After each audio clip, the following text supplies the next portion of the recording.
Okay. Um, Let me go ahead and say this before I get into my reaction. Um, I never really liked Afroman as an artist.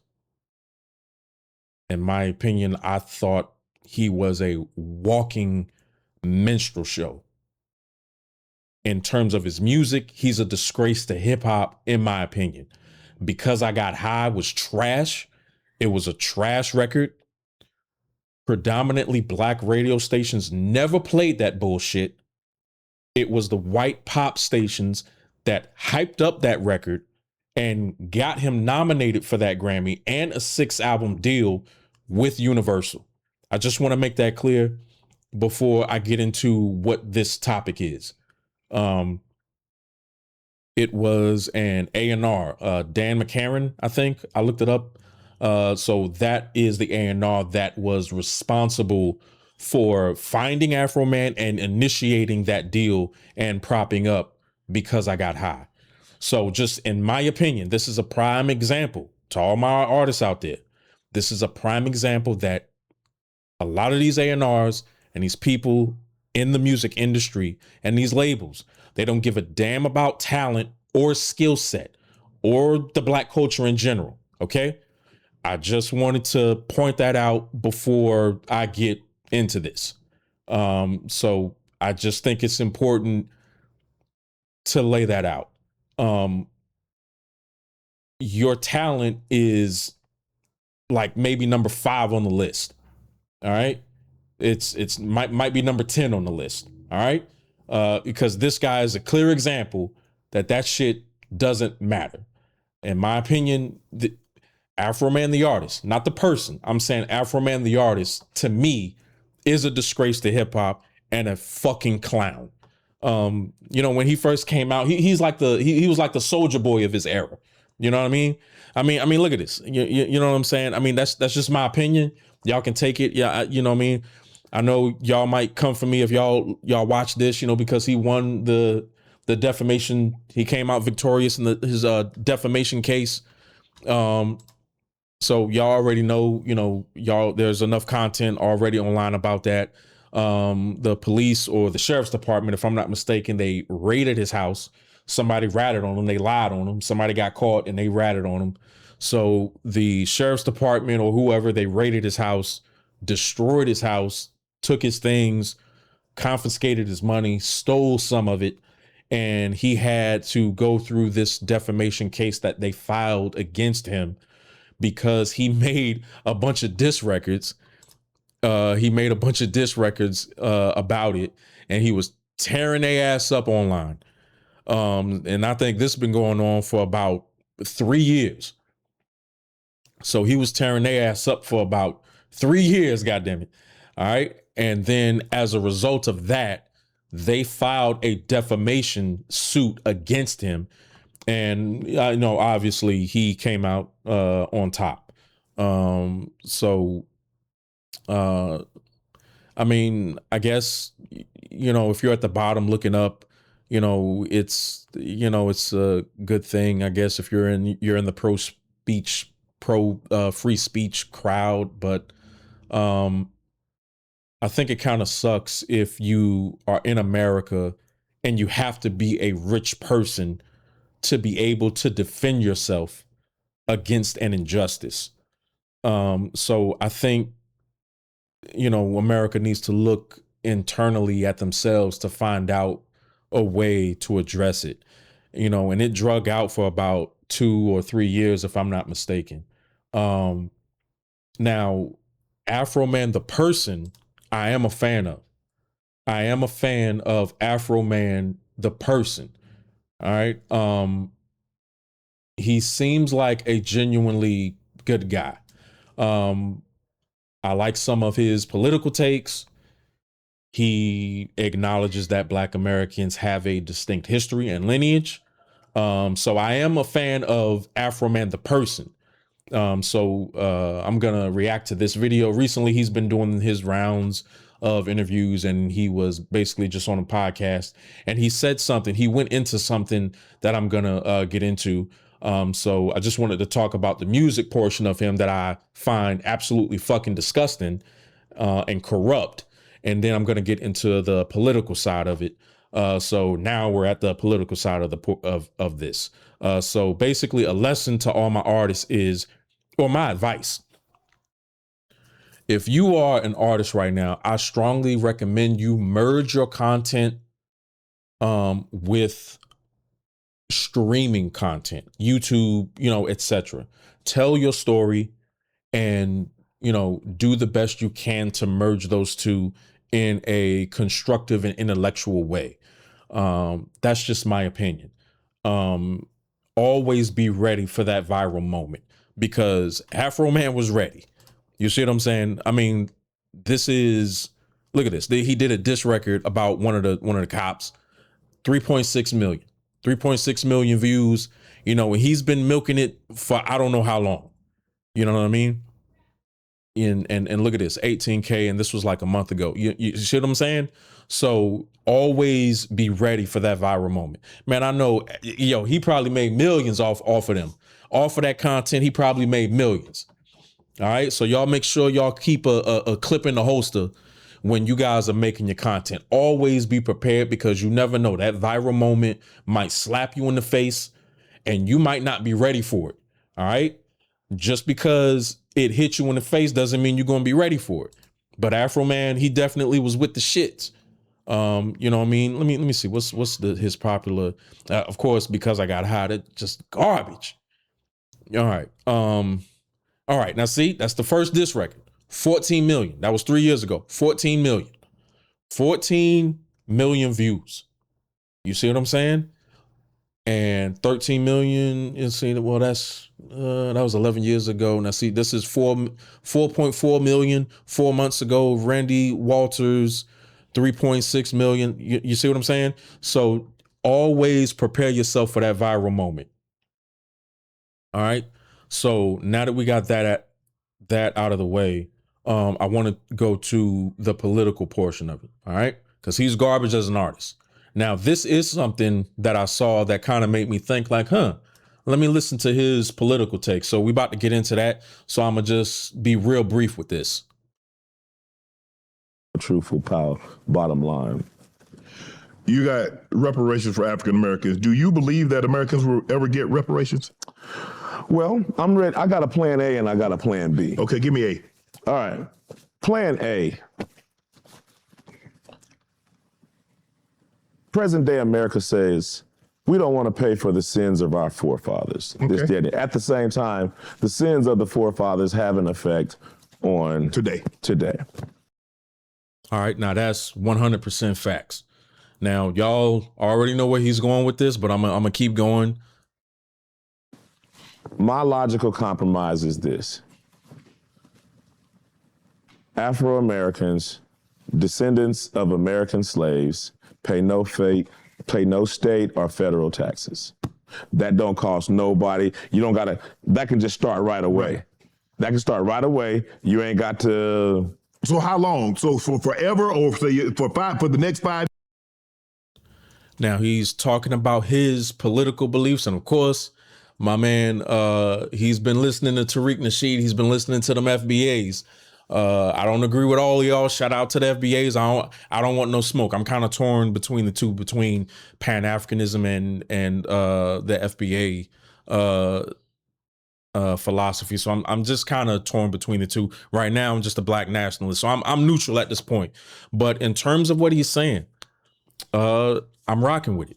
Because people today, they don't want to pay it. And as long as they are the predominant voters in this country, they're not going to pay it. They're not going to pay it. It doesn't matter. I understand they paid the Japanese. They paid, the Native Americans, their tax money, our tax money is going to Ukraine. It's going to Israel. It's going to all these wars. It's going to fight the war in Iran. It's going to all these things except to help the people that help build this fucking country. You see what I'm saying? So I do support tax exemption forever. You know what I mean? Not for no 200, 300, 400 years, forever. I support 100% tax exemption. And that's the least that they could do, because we've been fighting for these people since we got here. We've been fighting for these people. We built the infrastructure before all these other immigrants and everything came over here, and we're not immigrants. All right, we are the descendants of people who were kidnapped and brought over here, and then there was an ethnogenesis, like Tariq Nasheed would say. Shout out to my Africans, though. I don't got no problem with my African brothers and sisters, but this is something that, you know, I'm kind of feeling what he's saying. 5 years, for the next 10 years, next 20 years, if you're the lineage of forever / 400 or however long slavery was in existence. Okay. I say forever. Okay. Just because I'm an Afro-American. Hey, look, just leave me alone. All right, we know the earliest documentation is 1619 in Jamestown, and they said officially it ended, 1865? Suppose that, 1865, because the Emancipation Proclamation was, so what, about 200 years, and then you had Reconstruction, you had Jim Crow. So. And let me say this real quick to all my artists. I don't feel that you have to be. Let me just say this real quick. I gotta stop it. I can't let it run. It's important that when y'all do your music, like, fucking read. Go to the library. Go to Barnes and Nobles. Order something on Amazon, a piece of literature, a book, or anything, and fucking read. Understand your history, understand what you've been through, gather up all the information you can to evolve your political philosophy so it can filter out through your music. So that way you can have the ratchet shit, which I love. You know, you can have that gangster shit, and you can have that ratchet shit if you're a female artist. But then you can have 1 or 2 records that can let people know that you actually have a fucking brain. All right? You want people to know that you're talented and that you have a fucking brain. You want people to know that you're more than just a character that they think you're trying to portray on this internet shit. All right. I know you guys have heard Kodak Black talk. Okay. I know you heard him. All right. I cringe when I hear this dude talk. But when you hear Killer Mike talk, sometimes when you hear Jay Electronica talk, when you hear Nas talk, when you hear David Banner talk, hell, even sometimes when Cardi B talks, right? Because she's charismatic, she has a bright personality, she's outgoing, you know, it's like she brightens up the room when she walks in. So it's not just a talent thing. So take all of that information and use it to construct your music. Now, in terms of this, we are definitely owed reparations. All right. Never let them forget the struggle, because we've been here since day one. All right. We've been here longer than a lot of these white people. All right. You get back and forth. If you go back and forth with a white person on reparations, the first question you need to ask them is, where are you from? Where are your parents from? Where do you come from? Are you second generation, third generation? That's important to note, because they ask Africans and immigrants that. We need to start asking white people, where are you from? Where your parents from? You see what I'm saying? All right, so I'm gonna get back to this. So let's just say how about let's split the difference. Let's be kind. For 200 years, for the next 200 years, African Americans doesn't have to pay state or federal taxes. Shannon, be cool, man. Forever, man. This dude's messing up my plan, man. Can we step outside right quick? We got to compromise. I need to holler at him right quick. We got to get compromised, bro. Huh? Let's compromise. Okay, look at that's okay. Plan. You said plan A. Okay. We ain't talking about plan B. Okay, yet. what's plan B? All right, man. He's about to get into plan B. Y'all tell me what y'all think about this part of his plan, or I guess the second alternative. Plan B. Okay, there's plan. Plan B is, let's say they don't pay the descendants of slaves for the atrocities that happened. Okay. Plan B is this.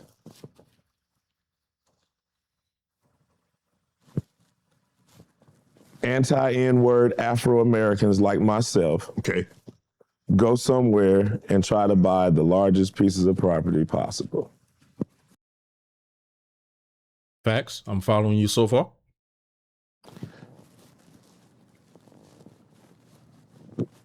Some fund be set up where I ask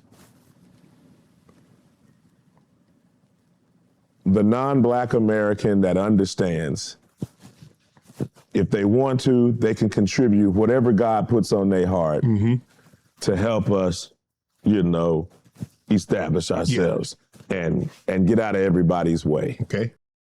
All right. Now, first off, white people ain't gonna give you a guy. Well, maybe some of them, maybe some liberals that are really, that are really super black power. I don't know. It's a small percent of them, but that's not necessarily a bad idea either. But see, that's only if everybody is on gold. I mean, you would have to rely on the Byron Allens, the Oprah Winfreys, the Jay-Z's. These people are in the house. Okay, these people are all the way in the house. Michael Jordan, all these people are in the house. The people that you love, they're all the way in the house. All right, so it would require all of those types, all of our top tier earners in the United States to contribute to the pot to be able to have a separate territory. Now, me, hey, if I win the lottery and I got $400-500 million in the bank, cool. That's me because I'm politically conscious. Most Black Americans, especially the billionaire bourgeoisie class, are not politically conscious at all. We see what's happening with Hove right now. Like, that shit hurt me. I almost had a heart attack when I found out he was a raccoon. All right. That's plan B. Okay. That ain't gonna hurt nobody. I'm gonna do the best I can, and I ain't mad if you got a little donation. I can't lie, I kind of like plan A a little better. Okay, man. Hey, now plan B is realistic than a mug, but hey, plan A is it's realistic. It's logical. Right. It's better than me saying, hey, because they ain't gonna be able to afford what they really owe. Right. Now that's a hard truth right there. They will never be able to afford what is truly owed. I mean, even the 20-something trillion that brother Tariq Nasheed is saying that would be a good starting point, which I agree. Shout out to Tariq.